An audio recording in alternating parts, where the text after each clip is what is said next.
অন্তর্বর্তীকালীন সরকার তো দরকারই হতো না যদি বাংলাদেশের নির্বাচনের ধারাবাহিকতা থাকতো গণতান্ত্রিক পদ্ধতিতে। প্রধান উপদেষ্টার সঙ্গে এই নতুন নিয়োগ পাওয়া ডিসিদের মিটিং হওয়ার কথা ছিল সকাল 11টায়, ক্যান্সেল করেছে। তার মানে একটা ব্লান্ডার করে ফেলেছে। এই কাজটা কে করলো? এটা কি ডক্টর মোহাম্মদ ইউনূস করেছেন? না, তার উপদেষ্টাদের মধ্যে বা উপদেষ্টারা যাদের উপর নির্ভর করেন সেই জায়গাগুলোতে এখনো ওই ফ্যাসিবাদের ভূত চেপে বসে আছে। অন্যান্য জেলায় যে এইরকম উত্তেজিত গোপালী আওয়ামী লীগের মতো উত্তেজিত আওয়ামী লীগ অন্যান্য জেলায় কিছু আছে না, তারা এই মানে দুরাশার ফাঁদে, মিথ্যা আশার ফাঁদে পা দিবে, এরকম আনরেস্ট করতে থাকবে। সরকারের জন্য সেটা ট্যাকেল দেওয়া দুরূহ হবে। এই যে ফরমাইশে রায় দেওয়া আওয়ামী দালালদের যেভাবে বসানো হয়েছিল, যারা ওই কোর্টে সর্বোচ্চ আদালতে বসে ঘোষণা দিত যে আমরা শপথবদ্ধ রাজনীতিবিদ, কত বড় দূরত্ব ছিল তাদের। মহাসচিব মির্জা ফখরুল ইসলাম আলমগীর বলেছেন যে নির্বাচন সংক্রান্ত যে সংস্কার সেগুলোকে বেশি গুরুত্ব আরোপ করেছেন তিনি। নির্বাচন যাতে দ্রুত হয় সে ব্যবস্থা করার আহ্বান জানিয়েছেন। সংস্কারের পরেই নির্বাচন অন্তর্বর্তী সরকার বলছে। সার্বিক সংস্কার করার পরেই নির্বাচন, নাকি শুধু নির্বাচনকালীন সংস্কার যেটা দরকার সুষ্ঠু নির্বাচনের স্বার্থে সেটিকে অগ্রাধিকার দেওয়া প্রয়োজন? আপনার কি মনে হয়? জি, আপনাকে ধন্যবাদ জানাচ্ছি এবং আমার সঙ্গে আলোচনায় দুজন সম্মানিত অতিথি আছেন এবং যারা শুনছেন সবার জন্য শুভেচ্ছা রইল। সংস্কার তো আসলে একটা ব্যাপক বিষয় বা চলমান প্রক্রিয়া এবং চলমান প্রক্রিয়া। সংস্কার যদি আপনি যে বাংলাদেশে যা যা সমস্যা আছে এর সম্পূর্ণ সংস্কার করতে চান 50 বছরেও শেষ হবে না। এটা তো আসলে এই সরকারের দায়িত্ব নয়। এই সরকারটি কেন এসেছে? এটা ফ্যাসিবাদ 16 বছর ধরে দানবের মতো করে এই দেশের বুকে জেঁকে বসেছিল। সেই অবস্থা থেকে উত্তরণের জন্য নতুন একটা গণতান্ত্রিক মানবিক মূল্যবোধ সম্পন্ন জাতি গঠনে দেশ জাতি এগিয়ে যেতে পারে, সেজন্য এই অন্তর্বর্তীকালীন সরকার এসছে। অন্তর্বর্তীকালীন সরকার তো দরকারই হতো না যদি বাংলাদেশের নির্বাচনের ধারাবাহিকতা থাকতো গণতান্ত্রিক পদ্ধতিতে। গণতান্ত্রিক পদ্ধতিতে নির্বাচনের ধারাবাহিকতা না থাকাতে এখানে অন্য পদ্ধতিতে একটা অন্তর্বর্তীকালীন সরকারের দায়িত্ব নিতে হয়েছে।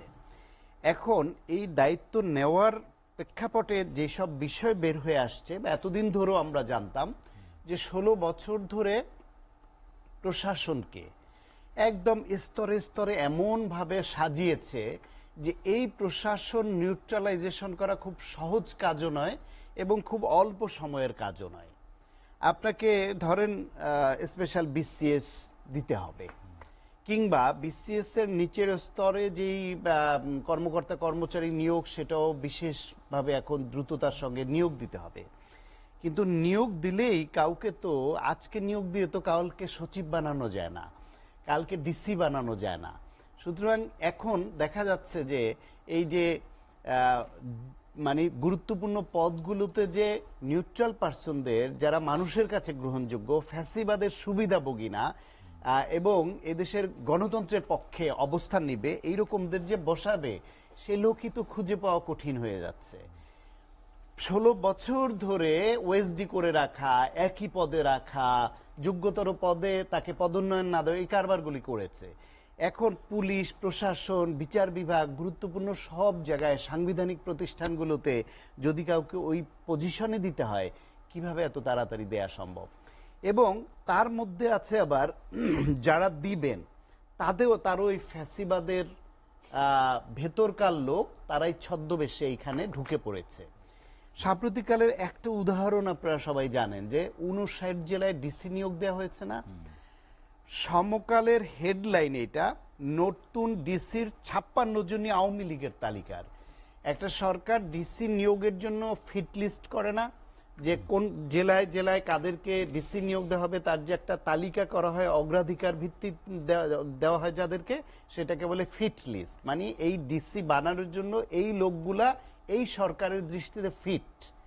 সেই আওয়ামী লীগের ফিট লিস্টে থাকা 56 জনকে এই অন্তর্বর্তীকালীন সরকারের সময় ডিসি নিয়োগ করা হয়েছে, যারা ওই ফ্যাসিবাদের সময় সুবিধাভোগী, সেই সময় ভালো পদ এনজয় করেছে, রাতের ভোট বা বিনা ভোটের নির্বাচনে সহযোগিতা করেছে, তাদেরকেই আওয়ামী লীগ সিলেক্ট করেছিল ফিট লিস্টে যে এদেরকে পরবর্তীতে আমরা ডিসি নিয়োগ দিব।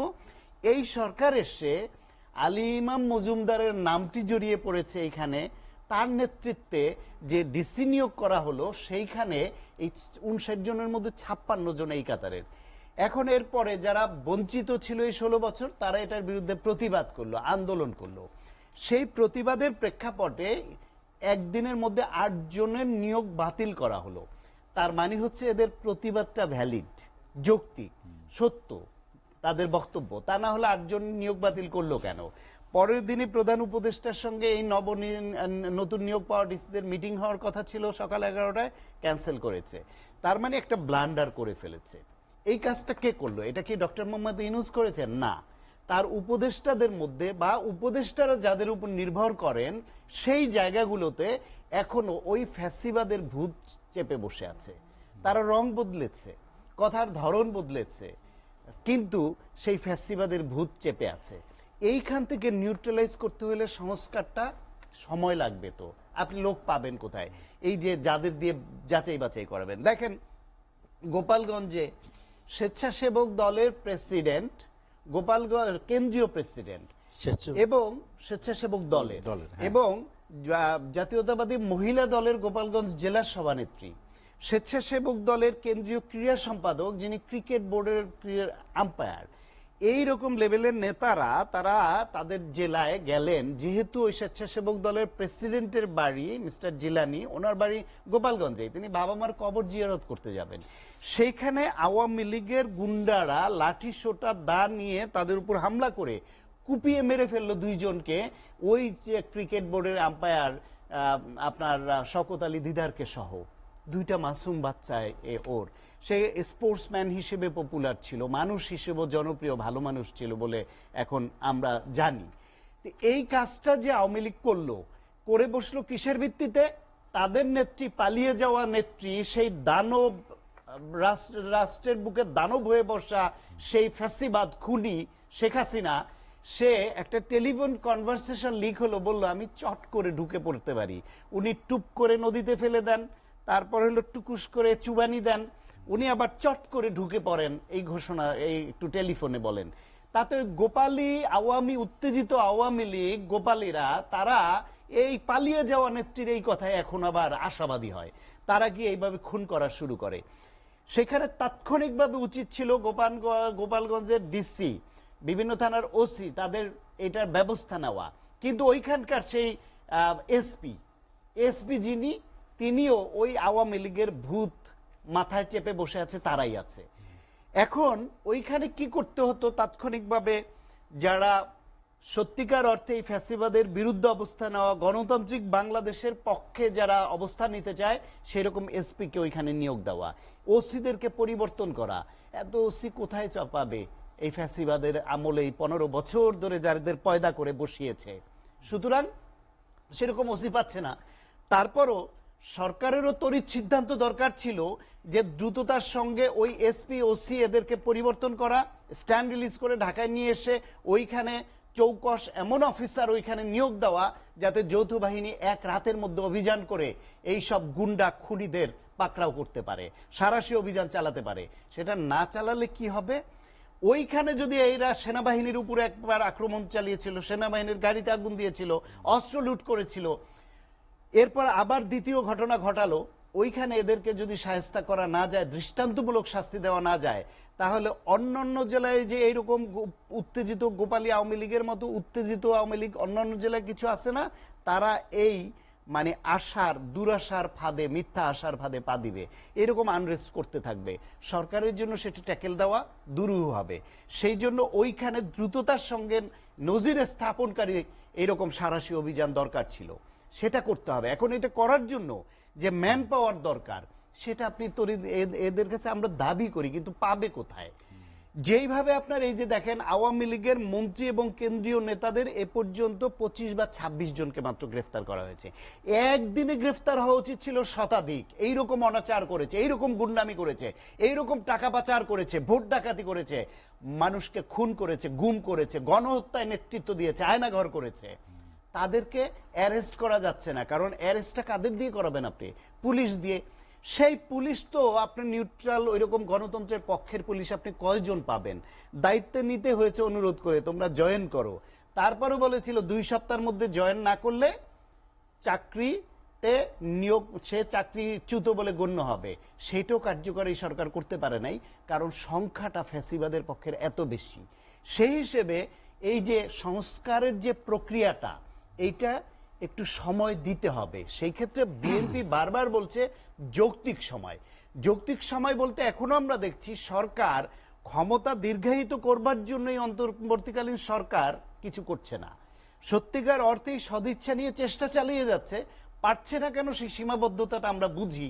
ফলে সব রাজনৈতিক দল যারা ফ্যাসিবাদের বিরুদ্ধে ছিল, আন্দোলন সংগ্রাম করেছে, যে ছাত্র জনতা জীবন দিল, এদের প্রত্যেকের মধ্যে ঐক্য ধরে রেখে এই সরকারকে সহযোগিতা করতে হবে যত দ্রুত সম্ভব সংস্কার করতে পারে। সেই সংস্কার যখন একটা যৌক্তিক পর্যায়ে আসবে, যখন মনে হবে এদেশের মানুষ নির্বিঘ্নে ভোট দিতে গেলে ভোট দিতে পারবে, এদেশের মানুষকে কালো টাকার দৌরাত্ম্য দিয়ে কালো টাকা ছড়িয়ে ভোট কেনার মতো সেই পরিবেশ আর নাই, টাকা পাচারকারী দুর্নীতিবাজদের পাকড়াও করা হয়েছে, নিয়ন্ত্রণ আনা হয়েছে। যখন বোঝা যাবে মানুষ যাকে ভোট দিল সেই ভোটটা সঠিকভাবে গণনা হবে, এই রকম লোকরা ওই ভোটের কার্যক্রমে যুক্ত আছে, যখন বোঝা যাবে পুলিশ বাহিনীতে যারা দায়িত্বপ্রাপ্ত তারা ওই পর্যায়ে দায়িত্ব পালনের মতো ওই রকম সংখ্যক নিউট্রাল পুলিশ তৈরি হয়েছে, যখন বোঝা যাবে নির্বাচন কমিশনে এমন লোকদের বসানো হয়েছে যারা ওই রকম নির্বাচন পরিচালনায় সক্ষম, যখন বোঝা যাবে যে বিচার বিভাগের এই যে ফরমাইশে রায় দেওয়া আওয়ামী দালালদের যেভাবে বসানো হয়েছিল, যারা ওই কোর্টে সর্বোচ্চ আদালতে বসে ঘোষণা দিত যে আমরা শপথবদ্ধ রাজনীতিবিদ, কত বড় দূরত্ব ছিল তাদের, তাদেরকে সরিয়ে ভালো বিচারপতি নিয়োগ দেওয়া হবে, লোয়ার কোর্টে জাজ নিয়োগ দেওয়া হবে, সেই রকম ফরমাইশি রায় হবে না, শুধু বিরোধী দল হলেই তাদের বিরুদ্ধে রায় যাবে, তাদের প্রার্থীপদ ক্যান্সেল হবে, সেই রকম বিচার বিভাগ নাই। যদি দেখা যায় জাতীয় মানবাধিকার কমিশনে এইরকম লোকদের বসানো হয়েছে, সত্যিকার মানবাধিকার হরণ যারা করছে তাদের বিরুদ্ধে অবস্থান নিচ্ছে, এইরকম মোটা দাগে আরো অনেক বিষয় আছে। একটা নির্বাচন মুখের কথা না, শুধু বললো আর হয়ে গেল। 16 বছর ধরে সাজানো গোছানো ফ্যাসিবাদ 16 দিনে চলে যাবে এটা আশা করবার কোনো কারণ নাই, কিন্তু এই সরকারকে সেটা সদিচ্ছা দেখিয়ে দ্রুততার সঙ্গে করতে হবে, মানুষকে স্বস্তি দিতে হবে, দ্রব্যমূল্য নিয়ন্ত্রণে রাখা, আইন শৃঙ্খলা রক্ষা নিয়ন্ত্রণে রাখা, চাঁদাবাজি নিয়ন্ত্রণে রাখা সহ অনেক কাজ। সে কারণে বলছি বিএনপি মহাসচিব যেটা আজকেও বলেছেন, যৌক্তিক সময় দিতে হবে এবং ঐক্যবদ্ধ থেকে ফ্যাসিবাদ বিরোধী শক্তির নেতাকর্মীদের সতর্ক থাকতেও বলেছেন, সহযোগিতা করতে হবে।